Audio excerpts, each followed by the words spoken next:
Taker, Prime Minister of Lebanon, Najib Mikati, speaking right now from Beirut. With the U.S. Secretary of State.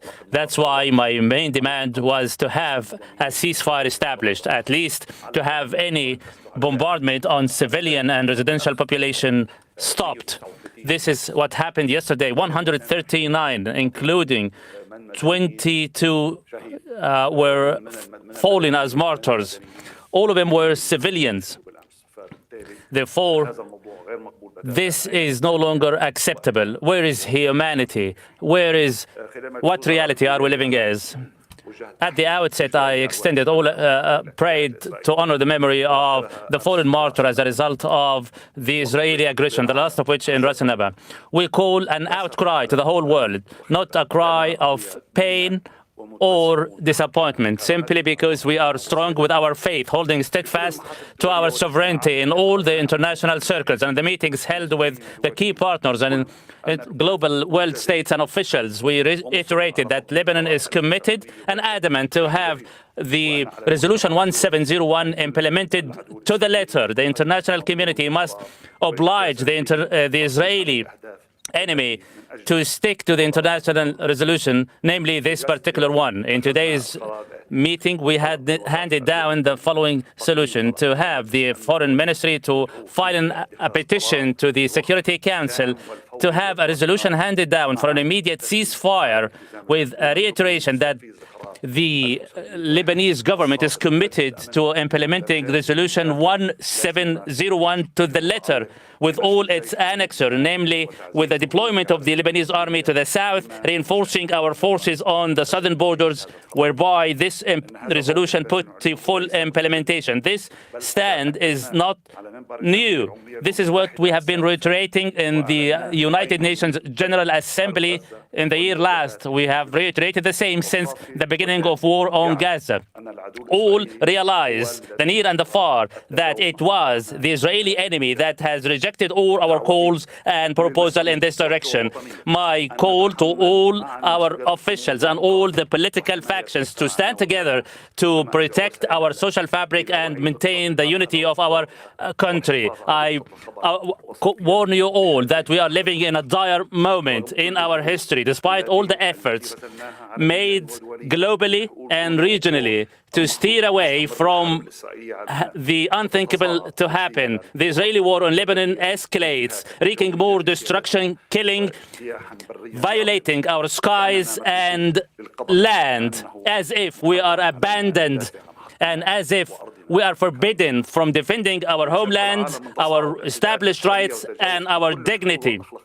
The Israelis escalating violations that goes beyond all norms and practices, and their daily aggression that wreaks destruction and claim innocent lives left us all victims to Israel's hubris that continue to violate our skies and land, taking advantage of the world's silence against their pogroms and repeated genocide attacks, steering away from all the international laws and turning a blind eye to all the norms, namely our right to maintain and defend our homeland, our sovereignty. This is not an SOS call. We are just sending a wake-up call to the global world conscience.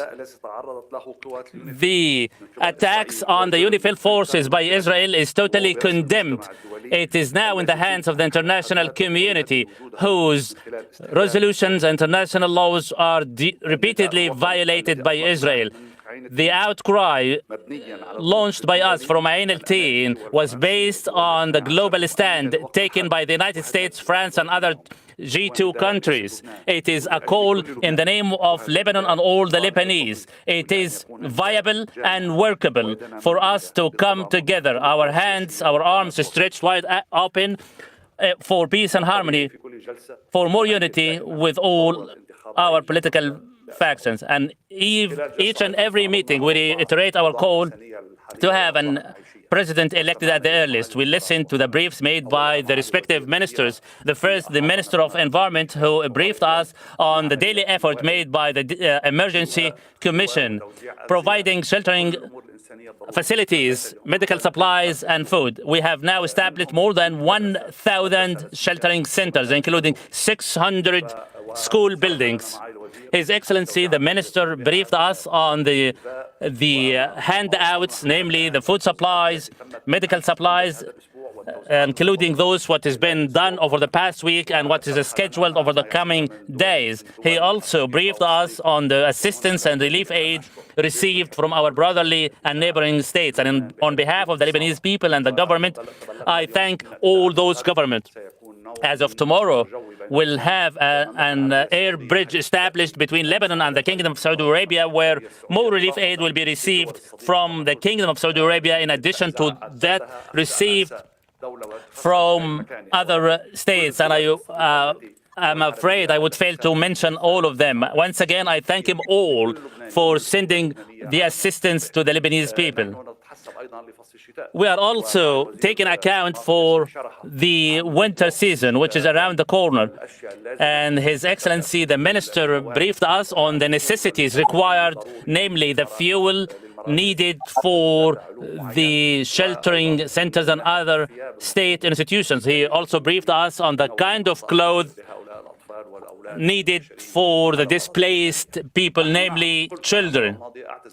I reiterated once again that I extend an apology to all the Lebanese that if we had missed to act, yet rest assured that we are doing all in our power. Each and every official, each and every minister is doing all in his power to do what is needed within the boundaries of our resources. And apart from the relief aid received, we will have the opportunity to hand out all what is needed on all the Lebanese home soil. Also, we received a proposal from the minister that all these assistance handouts will be duly audited and vetted.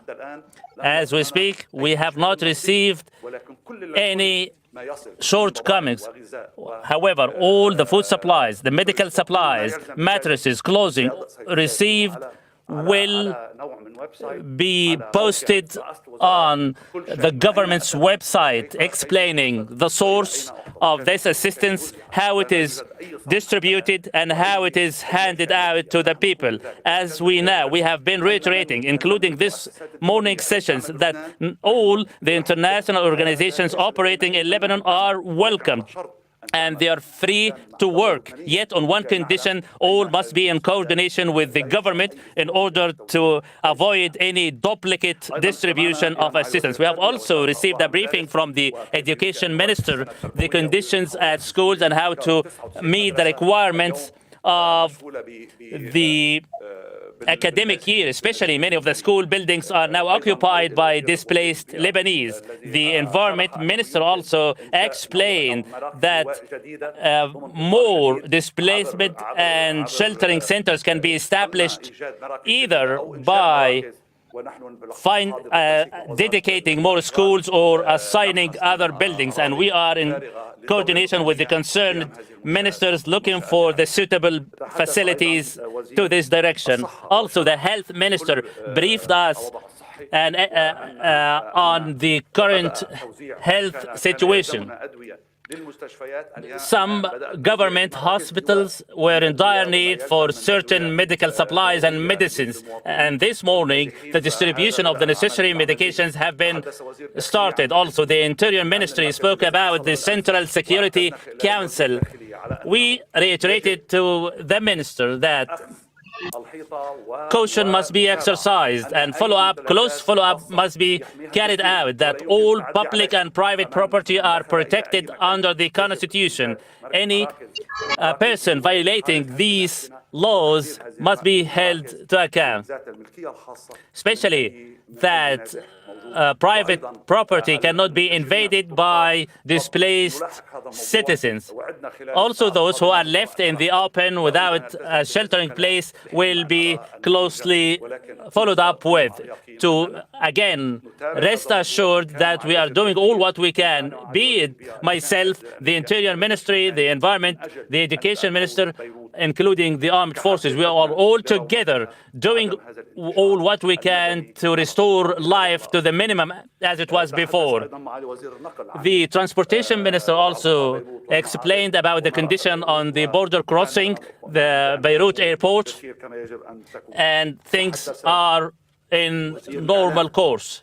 The Media and Information Minister also, and again, I seize this opportunity, all the media representatives, to maintain your patriotism, to highlight the positives and refrain from spotting the lights on any shortcomings. We must join forces, and we are joining forces with the Lebanese media that is known for being objective and constructive. The immigration minister also spoke about the Syrians, displaced Syrians or migrants who used to live in Lebanon. More than 334,000 Syrian refugees departed Lebanon over the past 2 weeks. We also requested the minister to continue to follow up with this particular issue in order to streamline the return of those Syrians who are willing to come back to Lebanon or back to Syria. Also, the Minister of Agriculture spoke during the meeting, encouraging farmers to continue to farm wheat in order to put all our resources to their maximum potential. We also spoke about preparing our bid for the Paris conference. In the coming months, we are doing what we can in order to prepare the file, including the humanitarian aspects, including the efforts made by the Lebanese armed forces. Based on our studies, we have to identify what we should do in the day after the war. During the meeting, a number of issues were put to discussion: the disciplines and the order maintained within sheltering centers, public hygiene, public health requirements, necessary restrooms, toilets, and bathrooms. All these specificities were put to discussions. Again, we raise our demand that a ceasefire is our top priority, and the Lebanese army must prove that they are living up to the responsibility, maintaining security in the south of Lebanon within the framework of the UN Resolution 1701. That's all I have. Thank you.